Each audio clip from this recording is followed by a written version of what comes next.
Olá, querido amigo, querido irmão, irmã, a paz do Senhor Jesus.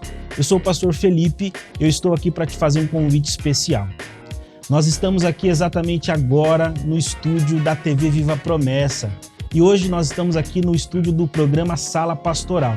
Você sabe que a TV Viva Promessa é uma iniciativa da Igreja Adventista da Promessa para a pregação do Evangelho nesse ambiente virtual.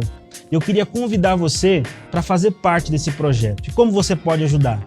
Sendo um amigo da missão. Os amigos da missão são aquelas pessoas que nos ajudam a manter o projeto da TV Viva Promessa caminhando para a glória de Deus. Eu quero convidar você para participar conosco desse projeto. Acesse o nosso site amigosdamissão.org e seja você também um amigo da missão. Deus te abençoe. A paz do Senhor Jesus, irmãos e irmãs, sejam muito bem-vindos ao programa Evangelho em Foco. Eu sou o pastor Kennedy Matos e você está na TV Viva Promessa. É uma alegria poder ter você aqui, é uma alegria e um privilégio poder compartilhar o Evangelho com você. Quero desafiá-lo desde já a compartilhar esse vídeo, essa mensagem para os seus contatos, nos seus grupos de WhatsApp, no grupo da sua igreja. Mande lá no grupo da sua igreja, eu tenho certeza que vai edificar os seus irmãos. Coloque aqui no comentário também de onde você está nos acompanhando. Deixe a sua saudação, a sua paz do Senhor. Isso é muito importante. Deixe também aqui o seu like, o seu joinha. Isso faz com que o YouTube recomende o nosso vídeo. Seja você também aí um evangelista da palavra de Deus, um evangelista digital. Quero desafiar então você a fazer isso agora, enquanto acontece a vinheta. E logo após, nós voltaremos com a palavra de Deus ao seu coração nessa noite.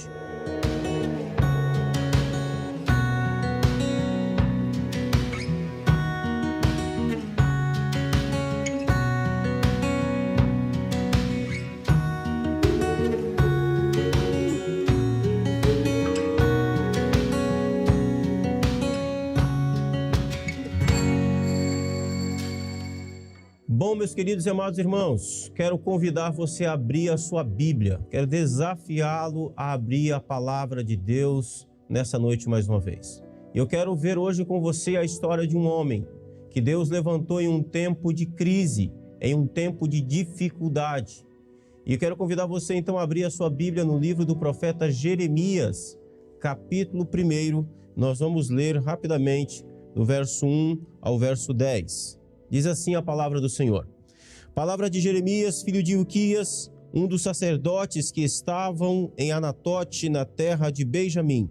A ele veio a palavra do Senhor nos dias de Josias, filho de Amon, rei de Judá, no 13º ano do seu reinado, e também nos dias de Jeoaquim, filho de Josias, rei de Judá, até ao fim do ano 10º de Zedequias, filho de Josias, rei de Judá, e ainda até o 5º mês do exílio de Jerusalém.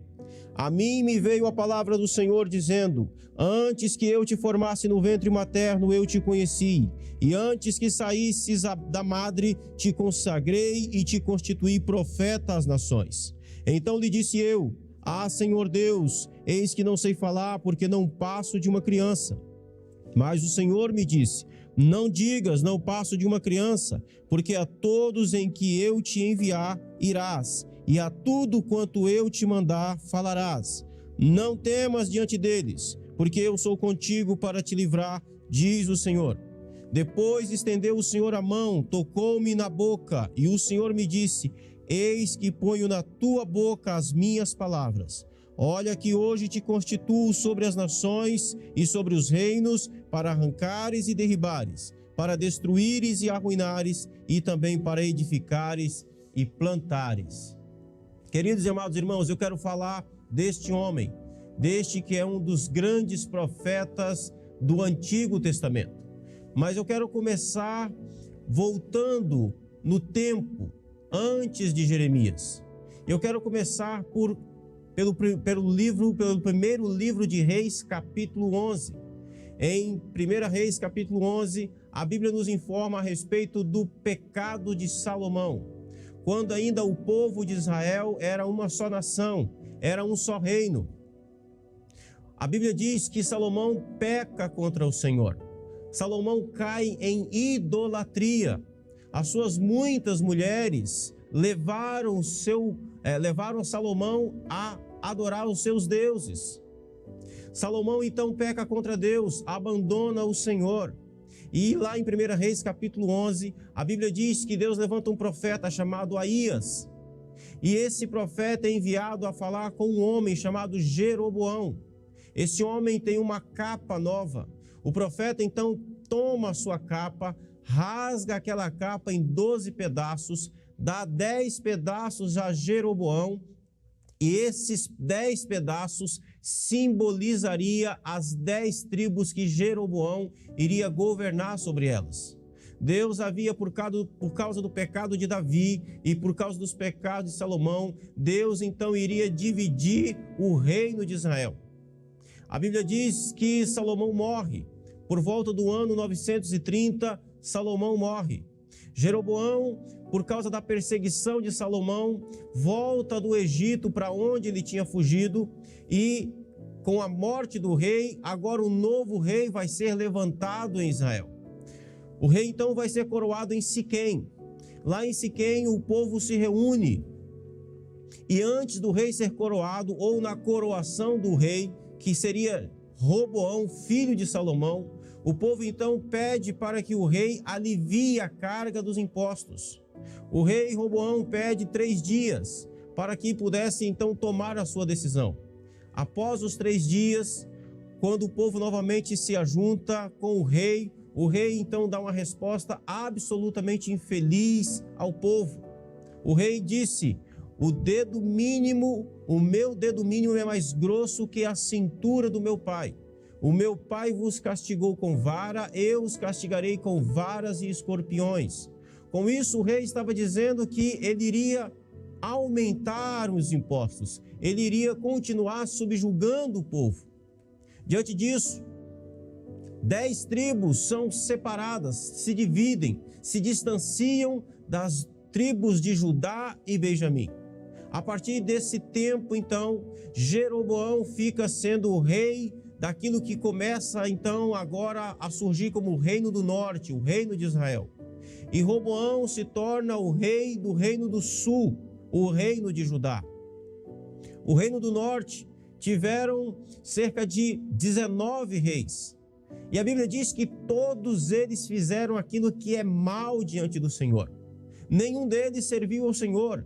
Entre eles, desses reis do norte, tinha o rei Acabe, um rei perverso e terrível. Todos os reis do reino do norte, do reino de Israel, eram maus diante do Senhor. Deus levantou seus profetas, Deus levantou Elias, Deus levantou Eliseu, Deus levantou Amós, Deus levantou Oséias no reino do norte. Mas o reino de Israel, o reino do norte, nunca se arrependeu, nunca voltou-se para o Senhor, abandonou totalmente o Senhor, indo após outros deuses. E diante disso, cerca de 200 anos depois da divisão dos reinos, Deus então levanta a Síria. Deus levanta um rei assírio para que pudesse cercar Samaria. Samaria é cercada por 3 anos, e então ela cai.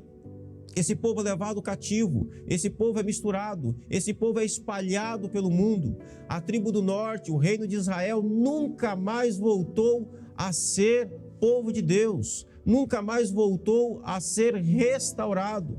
Eles foram completamente destruídos da face da terra, misturados, corrompidos. Portanto, em 722, cai o reino do norte. Deus julga aquela nação ímpia. Mas o reino do sul, houve alguns reis que foram bons. Tiveram também reis maus do reino do sul, mas também teve reis bons, como o rei Josafá, como o rei Josias, que fizeram reformas importantes, mas não andou muito distante do reino de Israel, o reino do sul. O povo também adorava outros deuses, enquanto no reino do norte, o povo se distanciou totalmente do Senhor, apostatando da fé, rejeitando o Deus de Abraão, Isaque e Jacó. No Reino do Sul não era a apostasia que era o perigo, mas era o pragmatismo. O profeta Isaías, no seu livro, no início do seu livro, diz que o povo de Judá, o povo de Jerusalém, eles iam no templo e ofereciam sacrifícios ao Senhor, adoravam o Senhor, mas eles também se curvavam debaixo dos carvalhos e adoravam os espíritos dos carvalhos. Então havia o pragmatismo no Reino do Sul. Eles adoravam ao Senhor, mas também adoravam a Baal. Eles adoravam ao Senhor, mas também queimavam seus filhos a Moloque. Eles adoravam o Senhor, mas também ofereciam sacrifícios aos muitos deuses da terra de Canaã. O povo tinha uma religiosidade pragmática. O povo não era fiel ao Senhor. A adoração não era exclusiva ao Senhor. E a idolatria tomou conta do coração do reino de Judá. A palavra do Senhor não era ensinada. Os profetas não profetizavam em nome do Senhor. Os sacerdotes haviam perdido o seu ministério. Essa era a descrição do Reino do Sul. A palavra de Deus, então, nos coloca neste contexto. E é neste tempo, é neste contexto, onde muitos deuses são adorados no Reino do Sul, em Jerusalém. É nesse contexto onde muitos deuses são adorados que o verdadeiro Deus, então, levanta um homem, segundo a sua palavra. Um homem segundo a sua vontade. Depois de Deus levantar vários profetas, depois de Deus levantar Isaías, o grande profeta, e o povo não ouvir a Deus através da profecia de Isaías, depois de Deus levantar vários outros profetas, Deus levanta um último profeta. Antes do juízo, Deus levanta uma última voz profética para falar uma última vez pelo seu povo antes do cativeiro, antes do exílio. Este homem é Jeremias. Este homem, ele é filho da classe sacerdotal. Ele vem da família sacerdotal. É isso que nos informa o verso 1.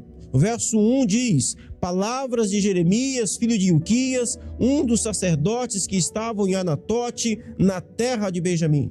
Quando a classe sacerdotal estava em crise ministerial, Deus levanta um entre os seus filhos para ser a sua voz, para ser a sua palavra no meio de um povo perverso, no meio de um povo corrompido, no meio de um povo idólatra.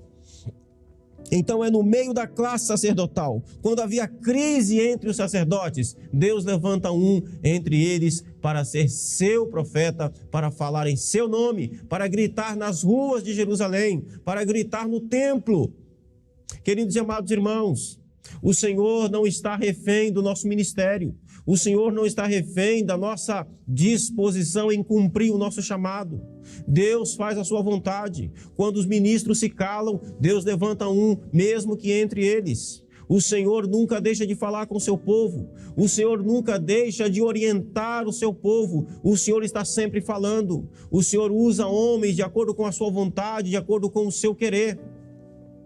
E assim que Deus levanta o profeta Jeremias no meio da classe sacerdotal.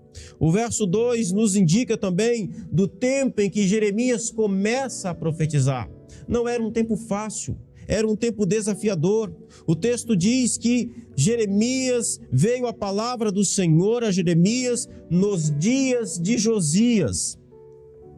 Esse rei foi um rei bom, esse rei foi um rei reformador. Foi um rei que, apesar de muito jovem, ainda com cerca de 18 anos, ele percebeu que o povo havia abandonado o Deus de Israel. E ele então começa reformas importantes dentro de Judá, no reino de Judá, em Jerusalém. Ele ordena a reconstrução ou a reforma do templo. E quando um dos administradores foi buscar dinheiro no cofre para pagar aqueles que trabalhavam na reforma do templo. Veja isso que absurdo. O texto diz, a palavra de Deus diz que esse homem chamado Ilquias encontra o livro da lei trancado no cofre real. A lei não era lida, a lei não era ensinada. O povo não conhecia o Senhor através da palavra, não conhecia o Senhor através das Escrituras. Havia uma crise da palavra de Deus nos tempos de Josias. E é nesse tempo, quando a palavra está trancada dentro do cofre do templo, quando a palavra está juntando poeira dentro do cofre do templo, é que Deus levanta um homem para gritar nas ruas de Jerusalém. Quando a palavra está trancada no templo do tesouro, Deus levanta Jeremias da rua e ordena a ele para que ele diga: assim diz o Senhor. Meus amados irmãos, a palavra pode estar trancada, a palavra pode estar presa, mas Deus sempre está falando. Deixa eu te fazer uma pergunta: onde está a palavra de Deus na sua vida? Será que você não tem feito como este povo? Será que você não tem vivido como o povo de Israel, como o povo de Judá em Jerusalém? Será que você não tem abandonado a leitura das Escrituras? Será que você não tem deixado a sua Bíblia juntando poeira em algum lugar? Onde está a sua Bíblia? Você já leu a sua Bíblia hoje? Você conhece a palavra de Deus? Você conhece a lei de Deus? Você conhece a vontade do Senhor? Que não seja necessário que Deus levante uma voz profética para falar a você, pois se Ele fizer isso, você não vai gostar, não será bom. Você precisa voltar a sua vida para a leitura da palavra de Deus. Você precisa voltar a sua vida para a leitura das Escrituras. É nesse tempo, quando o texto da lei de Deus é encontrado, a lei é lida diante do rei, o rei rasga as suas roupas, o rei manda procurar um profeta, e ali em Jerusalém uma profetisa, onde ela vai falar a partir do Senhor e vai trazer uma palavra de juízo contra o povo de Judá, porque eles haviam abandonado o Senhor. É nesse tempo que Deus levanta Jeremias, no tempo onde a palavra estava trancafiada, onde a palavra não era lida, onde a lei não era conhecida. Deus levanta este homem, Deus levanta um homem para dizer: lembro-me de ti, ó Jerusalém, quando seguias pelo deserto. Isso é no reinado do rei Josias, o rei reformador, um rei que fez aquilo que era bom aos olhos do Senhor. Mas a palavra de Deus também diz no verso 3, que Jeremias profetizou não apenas um tempo em que um rei era bom, mas profetizou também em tempo de reis maus, de homens que governaram mal a nação, de reis que fizeram aquilo que é mal diante dos olhos do Senhor. Veja, por favor, o verso 3. E também nos dias de Jeoaquim, filho de Josias, rei de Judá, até ao fim do 11º de Zedequias, filho de Josias, rei de Judá, e ainda até o 5º mês do exílio. Ou seja, ele profetizou nos dias de Jeoaquim, nos dias de Zedequias, até o 5º mês do cativeiro. Esse foi o período que Jeremias profetizou. Quando homens maus governavam sobre o povo de Deus, Deus levantou uma voz de juízo no meio do seu povo. Deus levantou Jeremias em um tempo de dificuldade, em um tempo em que o povo odiava a palavra de Deus. O próprio rei Jeoaquim, quando foi lido o livro de Jeremias, o livro das profecias de Jeremias diante dele, o próprio rei rasgou o livro com o seu canivete e queimou o livro. Esse povo odiava a palavra de Deus. Mas é nesse contexto, quando os reis, quando as autoridades, quando aqueles que governavam sobre o povo odeiam a palavra de Deus, que Deus levanta esse homem na autoridade do seu poder, cheio do Espírito Santo, com fogo nos lábios, para falar a partir da palavra do Senhor. Veja o chamado de Jeremias, por favor, verso 5. Deus diz para Jeremias: antes que eu te formasse no ventre materno, eu te conheci, e antes que saísse da madre, te consagrei e te constituí profeta às nações. Nós temos aqui nesse verso 5, 3 verbos muito importantes. Jeremias era um homem conhecido por Deus, ou seja, Jeremias era um homem chamado à existência por Deus. O seu nascimento não foi uma coincidência. O seu nascimento não foi um planejamento humano. O seu nascimento não foi inútil, não foi em vão. Deus o conheceu antes mesmo dele ser formado. Deus o chamou à existência. Deus trouxe esse homem à existência na história do seu povo para falar a palavra de Deus. Em tempos difíceis, Deus chama seus servos neste mundo tenebroso, para falar em seu nome. Um homem também que não apenas foi chamado à existência, um homem apenas que não era conhecido por Deus antes de existir, mas um homem também consagrado ao Senhor, consagrado por Deus, um homem separado para a obra de Deus, um homem a quem Deus tinha planos bem definidos para ele, um homem da qual foi separado para um ministério muito importante, o ministério de profeta. E é isso que Deus vai dizer na continuação do texto: um homem constituído profeta às nações. Ou seja, ele não se fez profeta. Jeremias não acordou de manhã e sentiu algo no seu corpo, ou teve uma intuição e se autoproclamou profeta. Não, ele foi chamado e constituído por Deus para ser profeta do Senhor. Nesse tempo, em Judá, em Jerusalém, havia muitos profetas. Existiam muitos profetas, mas que profetizavam em nome de Baal, que profetizavam em nome dos outros deuses. Eles profetizavam em nome de Deus, mas também profetizavam em nome das divindades. Eles não foram chamados e nem levantados por Deus, eram homens que se auto-intitularam profetas. Não Jeremias. Jeremias é constituído por Deus como profeta do Senhor, para levar a palavra de Deus não apenas ao povo de Judá, não apenas ao povo de Jerusalém, mas para levar a palavra de Deus às nações, ao mundo. Dali, a partir de Jerusalém, Deus fala às nações por Jeremias, em um tempo de muita dificuldade. Mas veja o verso 8, por favor. O verso 8 fala de um homem que teria um ministério difícil, um profeta que teria uma vida difícil, um ministério com muita dificuldade. Meu querido irmão, já imaginou você pregar para o seu povo apaixonadamente e o seu povo não se converter? Já imaginou o que é ouvir em primeira mão da voz de Deus, o que Deus iria fazer com o seu povo, do juízo que Deus iria enviar sobre o seu povo? E você tem que transmitir essa mensagem, e o povo rejeitar essa mensagem, o povo rejeitar não apenas a Deus, mas rejeitar também o profeta. Esse era o ministério desse homem, este foi o ministério dele. Ele foi preso, ele foi humilhado, ele foi rejeitado.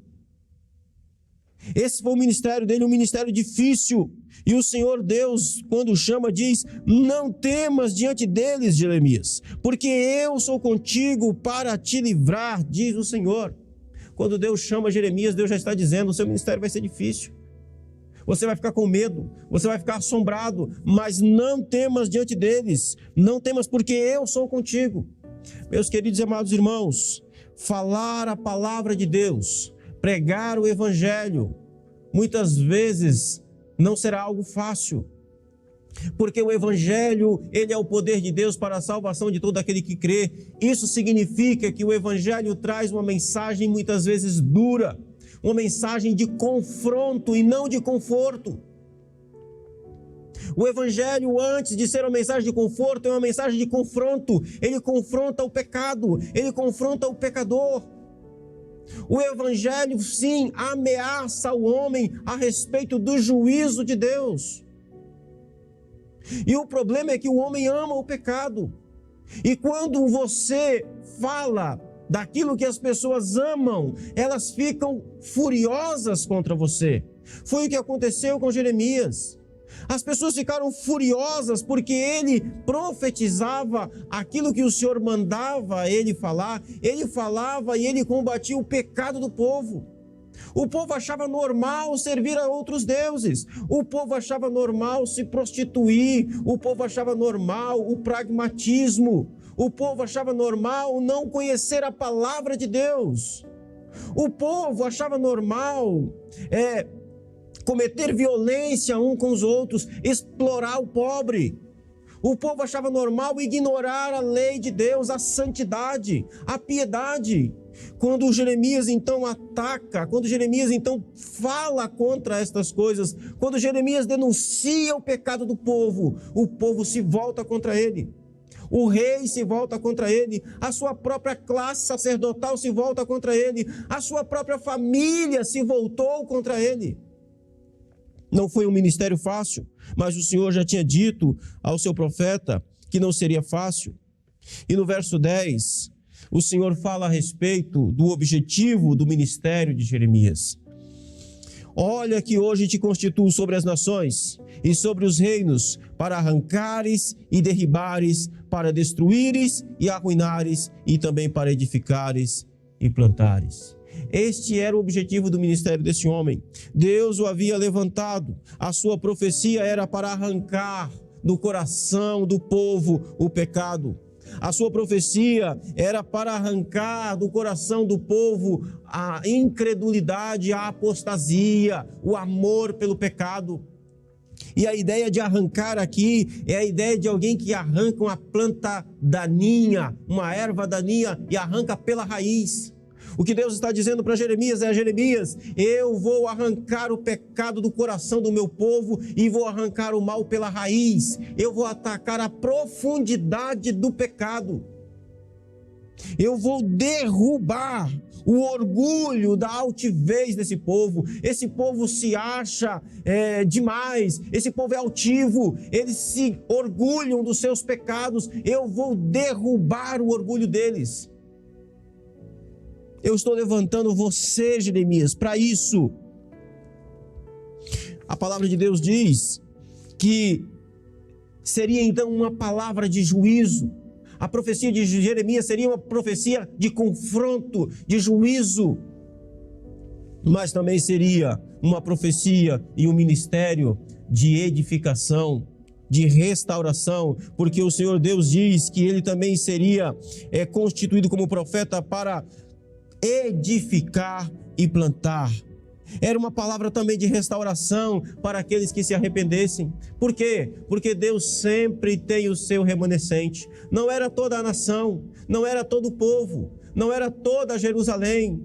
Lá dentro daquele povo perverso, dentro daquela nação perversa, dentro daquele pragmatismo todo, ainda existiam aqueles que serviam ao Senhor com fidelidade. Ainda existiam aqueles que serviam o Senhor com inteireza de coração. Ainda existiam aqueles da qual se arrependeram dos seus pecados e voltaram para o Senhor. Esses seriam edificados. Jeremias viveu os últimos anos de glória de Jerusalém. Ele viu Jerusalém de pé pela última vez. Jeremias viu a queda de Jerusalém. Ele viu quando a cidade foi cercada por Nabucodonosor. Leia o livro de Lamentações. É um livro tristíssimo, mas é um livro que demonstra ali como que Deus cumpre a sua palavra de juízo e como que o juízo de Deus é terrível. Jeremias é o autor de Lamentações. Ele está descrevendo o que ele está vendo. Ele está descrevendo as mães comerem os filhos. Ele está descrevendo as pessoas caírem mortas na rua de fome.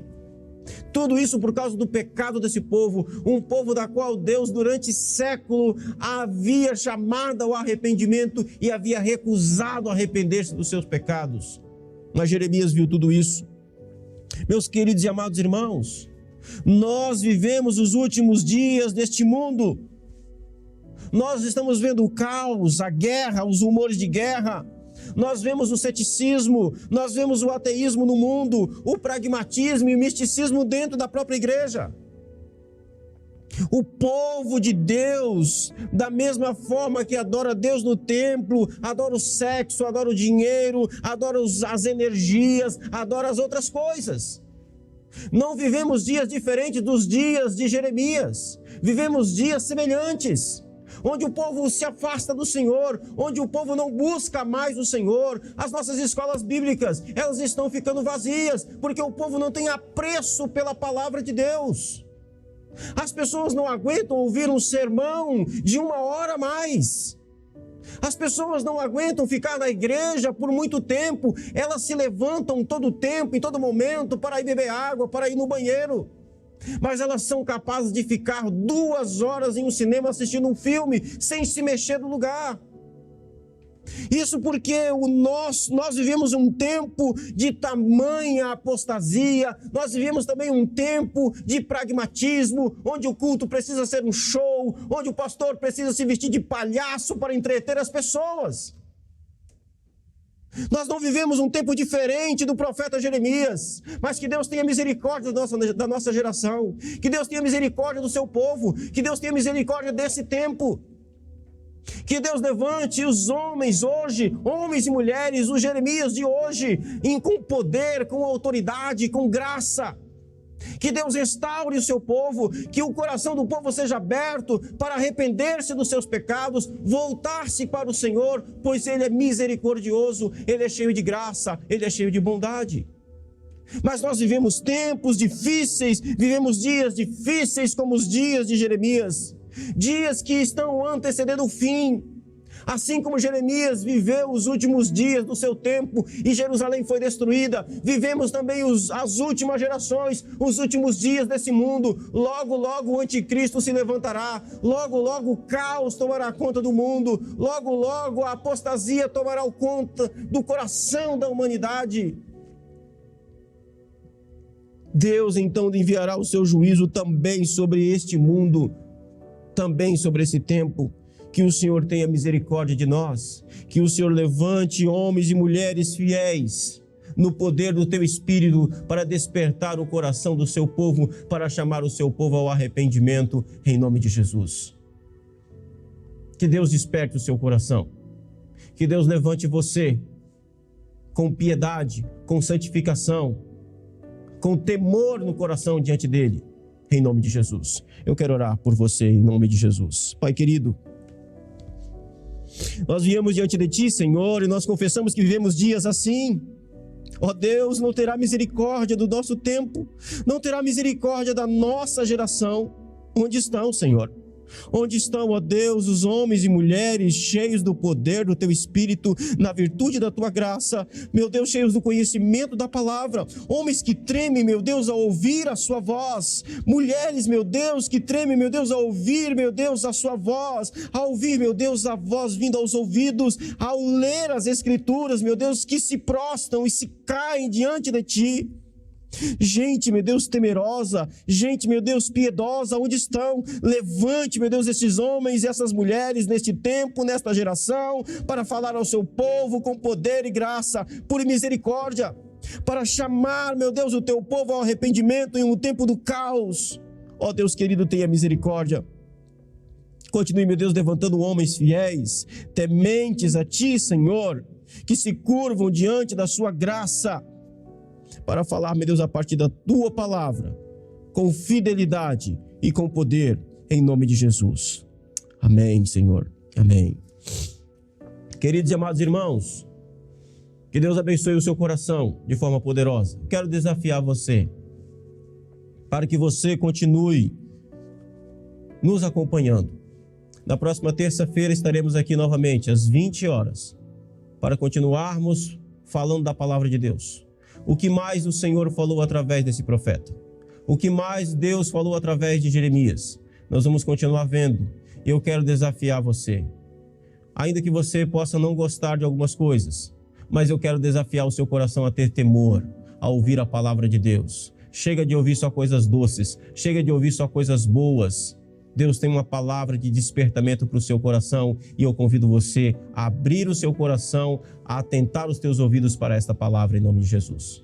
Meu desafio para você também é que você se torne um nosso parceiro deste programa, parceiro desse projeto. Entre no site e seja um amigo da missão. Está lançado o desafio, que Deus abençoe o seu coração, a sua vida, em nome de Jesus, de forma poderosa. Amém.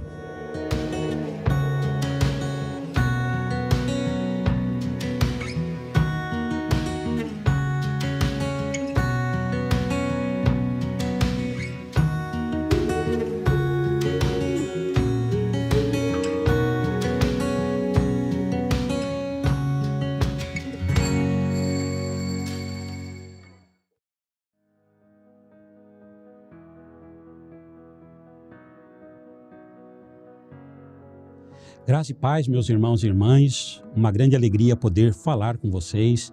Eu sou o pastor Alessio, diretor do Seminário Teológico Promessista. O Seminário Teológico Promessista, ele funciona aqui no Espaço Promessa, na cidade de Cosmópolis, no interior do estado de São Paulo. Aqui também temos a nossa sala de aula no prédio da ECAP, que está no Centro Administrativo Promessista. O seminário, ele forma a turma de 2 em 2 anos. Nós temos uma turma que teve início no ano passado e no final deste ano de 2022 estará se formando com a graça de Deus. Nós temos 2 turmas. Uma turma é no regime de internato e uma outra turma no regime semipresencial.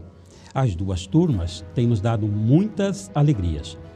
Os professores são muito habilitados, são pessoas da área teológica, de outros ramos do saber, que investem tempo, conhecimento, oração, sempre no sentido de formar as 2 turmas para o campo pastoral, porque nós entendemos que essas pessoas foram chamadas e foram colocadas aqui durante este período de 2 anos para que sejam capacitadas para a obra missionária. A partir do ano que vem, nós estaremos abrindo uma nova turma aqui no nosso Seminário Teológico Promessista. Esta turma, ela será 2023 e 2024. A nossa intenção é a mesma, preparar aquele que Deus chamou para o trabalho pastoral, para o trabalho missionário. Pode ser que eu esteja falando com alguém que sente desejo no coração, que foi chamado por Deus para este santo ministério. Então, tem tudo a ver contigo. Se você se sente chamado, se Deus está aquecendo o teu coração para o ministério pastoral, por gentileza, fale com seu pastor, fale com a diretoria da tua convenção regional, comece a fazer as primeiras tratativas para que, a partir de 2023, nós tenhamos a alegria de recepcionar você aqui no nosso seminário teológico. Muito obrigado, que Deus abençoe vocês, contamos com as orações de vocês, que o Senhor continue abençoando tanto essa turma que está sendo formada, que Deus abençoe de uma forma muito especial aqueles que Ele nos dará a alegria de estarem com a gente a partir do ano que vem. Temos certeza que muitas pessoas serão tocadas. Nós temos vagas para rapazes, para moças e também para casais. Esperamos vocês aqui com a gente a partir do ano que vem. Que Deus abençoe ricamente a sua vida.